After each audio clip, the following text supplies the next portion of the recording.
আসসালামু আলাইকুম। আজকে আপনাদেরকে সেলাই মেশিনের টেনশন সম্পর্কে বিস্তারিত ধারণা দেব। টেনশন কী, টেনশন কোথায় থাকে, টেনশনের কাজ কী, টেনশন কম বেশি হলে কি হয়, সমস্ত বিষয়গুলো নিয়ে আপনাদেরকে ধারণা দিব।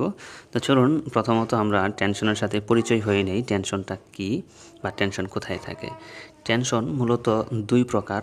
একটা হচ্ছে সেলাই মেশিনের উপরের যে টেনশন, উপরের যে সুতাটা থাকে, আমরা যখন এখানে সুতা পরাই, সুতা পরানোর পরে সুতার যে টেনশন সেইটা। আরেকটা হচ্ছে ববিনের টেনশন। তো চলুন প্রথমত আমরা উপরের সুতার যে টেনশন সেটার সাথে পরিচয় হয়ে নেই।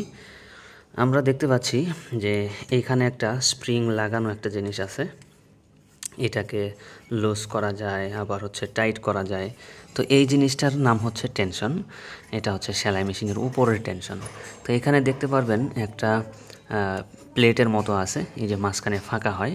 সুতাটা মূলত এটার ভিতর দিয়েই নিয়ে আসতে হয়, যাতে হচ্ছে সুতাটা এখানে পরানোর পর সুইয়ের সাথে লাগানোর পরে যেন একটু কী ফিল হয়, ওই টান টান অনুভব হয়, যে কতটা শক্ত, কতটা নরম, বা কতটা টাইট, কতটা লুজ, এটা যেন আমরা বুঝতে পারি। সেইটার জন্য হচ্ছে আমরা এখানে টেনশনের সাথে লাগিয়ে তারপর হচ্ছে ইউজ করতে পারি আমরা। তো যদি এটা না থাকে তাহলে কি হবে, সব কাপড়েরই একই সমান টান অনুভব হবে, যার কারণে হচ্ছে আমাদের সেলাইগুলো ঠিক মতো হবে না, সেলাইগুলো ঠিকভাবে হবে না। তো চলুন আমরা সেলাই মেশিনের যে আরেকটা টেনশন আছে সেটার সাথে পরিচয় হয়ে নেই। তো সেটার সাথে পরিচয় হওয়ার আগে আমরা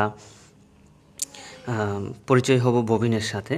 আমরা হচ্ছে ববিনটা যদি একটু দেখতে চাই তাহলে হচ্ছে এটা হচ্ছে আমাদের ববিন। ভিতরের যেটা থাকে সেটা হচ্ছে ববিন। এটার ভিতরে হচ্ছে সুতা পেঁচানো থাকে। আপনারা অলরেডি জানেন যে এখানে দেখতে পাচ্ছেন এই যে সুতা পেঁচানো আছে ভিতরে, এই যে সুতা দেখতে পাচ্ছেন আপনারা। তো এটা হচ্ছে ববিন, আর ববিনটা যেটার সাথে লাগানো থাকে সেটা হচ্ছে ববিন কেস। তো এই ববিন কেসের মধ্যেই একটা টেনশন আছে, সেটা হচ্ছে অলরেডি আপনারা বুঝতে পারছেন কোনটা হচ্ছে টেনশন। এই যে উপরের যে প্লেটটা দেখতে পাচ্ছেন এটাই হচ্ছে ববিনের টেনশন।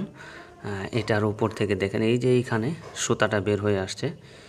যদি আপনাদেরকে আর একটু ক্লোজ করে দেখাতে চাই,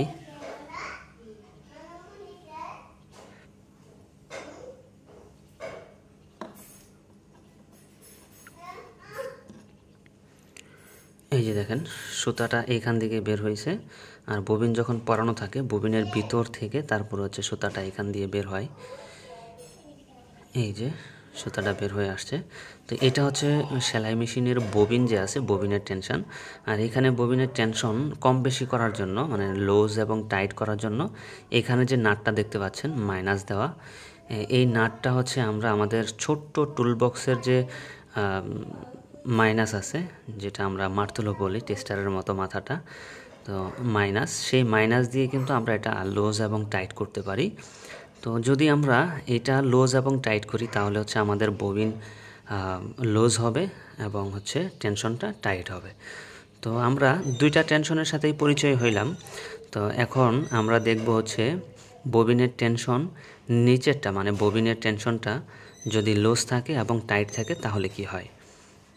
প্রথমত যদি ববিনের যে টেনশন এটা যদি লুজ থাকে এবং হচ্ছে উপরে যে টেনশনটা আছে সেলাই মেশিনের, এই টেনশনটা যদি টাইট থাকে তাহলে কি হবে।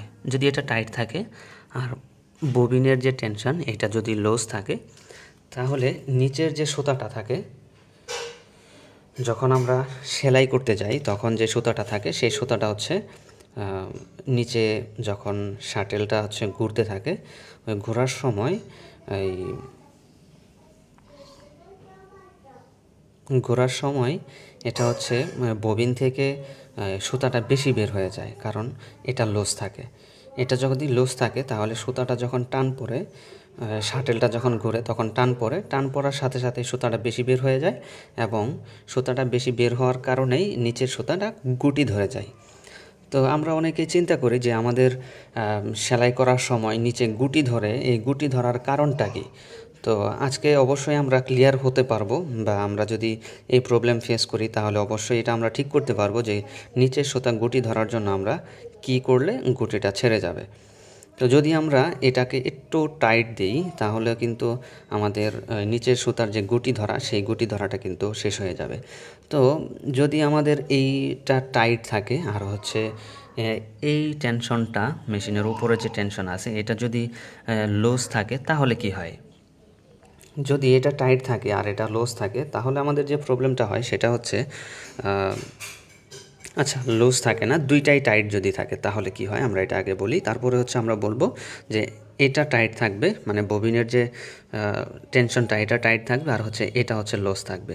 তো যদি দুইটাই সমান টাইট থাকে তাহলে সুতা ছিঁড়ে যাওয়ার সম্ভাবনা থাকে। তো আমরা যদি এটা টাইট থাকে এটা টাইট থাকে তাহলে কি হবে? সুতাটা ছিঁড়ে যাওয়ার সম্ভাবনা থাকবে। তো আমরা এখন জানবো হচ্ছে যদি ববিনের টেনশন টাইট থাকে আর হচ্ছে এইখানে টেনশনটা লুজ থাকে তাহলে কি হয়। তাহলে হচ্ছে কথা একই যে ওই সেলাই সুন্দর হবে না। আমরা সেলাই করার সময় দেখতে পাই যে যদি টেনশন সঠিক থাকে তাহলে সেলাইটা দেখতে সুন্দর হয়, আর যদি সুন্দর এই উপরের টেনশনটা একটু লুজ থাকে আর নিচেরটা একটু টাইট থাকে তাহলে উপরের সুতাটা নিচের দিকে ঢুকে যায় বেশি, যার কারণে সেলাই দেখতে বেশি একটা ভালো দেখা যায় না। তো এজন্য আমরা করব কি, দুইটা টেনশনই সমান টাইট রাখবো। তো এটা আমরা কিভাবে বুঝবো যে সমান টাইট আছে কি না? তো যদি এটা বুঝতে চাই তাহলে আমরা এই টেনশনে সুতা পরাবো, সুতা পরানোর পর আমরা হালকা একটু সুতাকে টান দিব, হালকা একটু সুতাকে টান দিব। ধরুন আমি যদি এখানে সুতাটা লাগিয়ে তারপরে দেখাতে চেষ্টা করি, ধরেন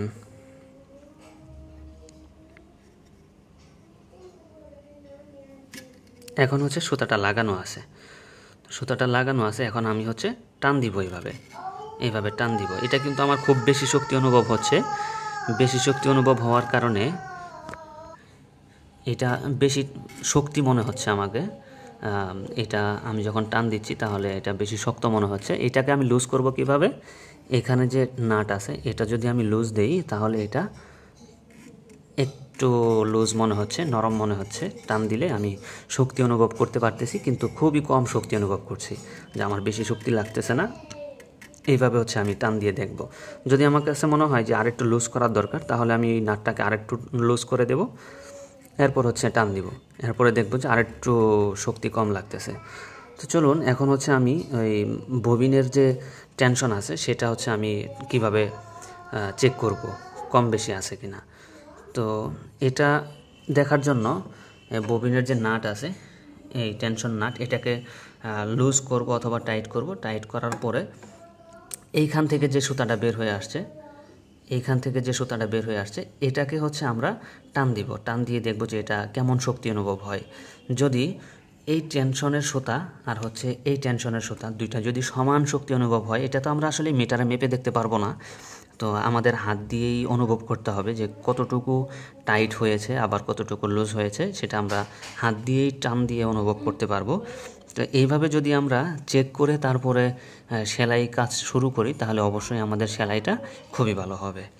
তো এই পর্যন্ত যারা টেনশন নিয়ে প্রবলেম ফেস করছেন তারা অবশ্যই আমাদের এই ভিডিও দেখার পরে টেনশনের যে প্রবলেমটা, এই প্রবলেমটা আর হবে না আশা করি।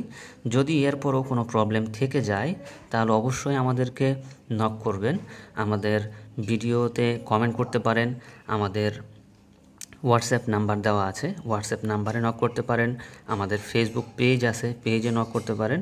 আমরা রিপ্লাই দেওয়ার চেষ্টা করব, সমাধানও করে দেবো ইনশাল্লাহ। আল্লাহ হাফেজ।